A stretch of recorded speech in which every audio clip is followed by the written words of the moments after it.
వినాయకుడి ఆశీస్సులతో మీరు అష్టలక్ష్ములను పూజించే వరలక్ష్మి వ్రతం గురించి తెలుసుకుందాం.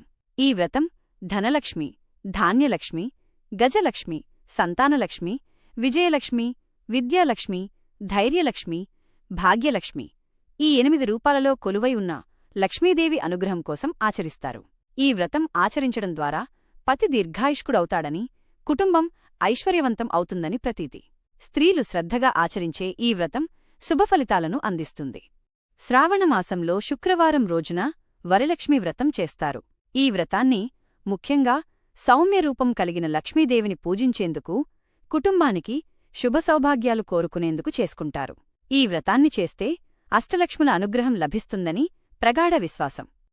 వ్రతానికి అవసరమైన పదార్థాలు: కలసం, కుంకుమ, తురిమిన మాగజలు, అక్షతలు, లక్ష్మీదేవి ముఖం లేదా పటము, పసుపు, కుంకుమ, నువ్వుల నూనె, దీపం, పూలు, తాంబూలాలు, పాన్, సుపారీ, ఎలాచి. నైవేద్యం: పాయసం, లడ్డు, అప్పం, వడ, చక్కెర పొంగలి లేదా ఇష్టమైన వంటకాలు. కొత్త వస్త్రాలు: ధోతి, చీర, నారతో చేయబడ్డ తాడుపోగు, తాలిబొట్టు నక్షత్రములతో. పత్రి, ఈకువ, బిల్వ, తులసి వంటి ఆకులు.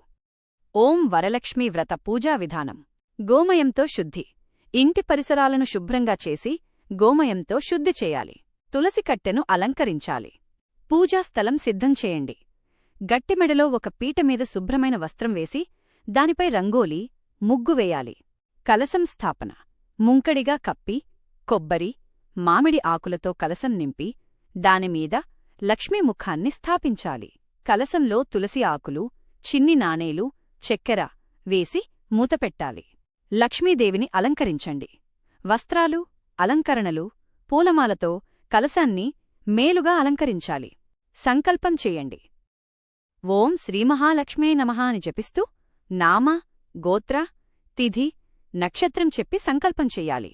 పూజాక్రమం: గణపతి పూజ: ముద్దల గణపతిని ఏర్పాటు చేసి గణేశుడిని పూజించాలి. కలస పూజ: పానీయ జలంగా గంగానదీ జలాన్ని ఆహ్వానించాలి. అష్టదిక్పాలకులను ఆహ్వానించాలి. వరలక్ష్మి పూజ: లక్ష్మీదేవిని తులసితో, పూలతో పూజించాలి. అష్టలక్ష్ముల పేర్లతో, ఒక్కొక్కదాని పేరుతో ఆవాహన చేసుకుంటూ పూజ చెయ్యాలి.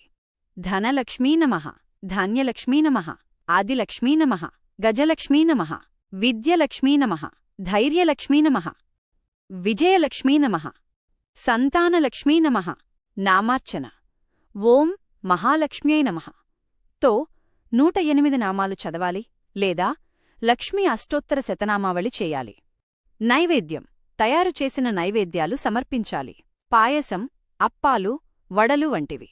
ఆరతి: దీపారాధన చేసి కర్పూర నీరాజనం ఇచ్చి జయమంగళం, నిత్య శుభమంగళం అంటూ హారతి పాడాలి. వరలక్ష్మీ వ్రతకథ: చారుమతి కథ. పూర్వకాలంలో మగధదేశంలో చారుమతి అనే మంచి సతీస్త్రీ ఉండేది. ఆమె తన భర్తను ఎంతో ఆదరించి పతివ్రతగా, ధార్మికంగా జీవించేది. ఎల్లప్పుడూ దేవపూజలు చేసి దానధర్మాలు చేస్తూ ఉండేది.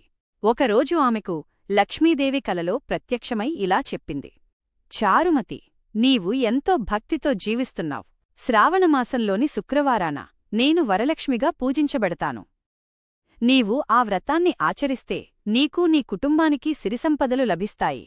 చారుమతి ఉదయమే మేలుకొని ఆ కలను తన భర్తకు వివరించింది. ఆయన ఆనందంగా అంగీకరించి వ్రతం చేయమని ప్రోత్సహించాడు.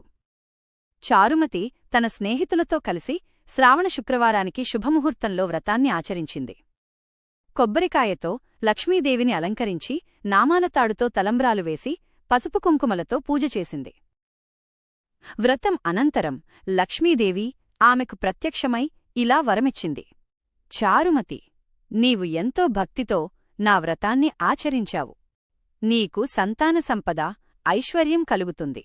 ఈ వ్రతాన్ని నీవు ప్రచారం చేస్తే ఇతర మహిళలకు ఇదే ఫలితం లభిస్తుంది. ఆ తరువాత చారుమతి వ్రత విశేషాలను రాజమహిషి సహా అనేకమంది స్త్రీలతో పంచుకుంది. వారి జీవితం కూడా సుఖసంతోషాలతో నిండిపోయింది. పతివ్రతా ధర్మాన్ని పాటిస్తూ భక్తితో వరలక్ష్మి వ్రతం చేస్తే లక్ష్మీదేవి అనుగ్రహం లభిస్తుంది. 9 దారాలను ఒకటిగా చేసి 9 ముడులుగా వేసి మహాలక్ష్మి దగ్గర పెట్టి పసుపు కుంకుమతో పూజించి స్త్రీలు చేతికి వరలక్ష్మి తోరం కట్టుకోవాలి. వ్రతం ముగిసిన తరువాత తదుపరి శుక్రవారం లేదా మంచి రోజు చూసి కలసం నీటిలో కలిపి నైవేద్యాలను గృహసభ్యులతో పంచుకోవాలి. ఓం శ్రీమాత్రే నమః. ఈ వీడియో మీకు నచ్చినట్టయితే సబ్స్క్రైబ్ చేసుకోండి, లైక్ చేయండి, షేర్ చేయండి.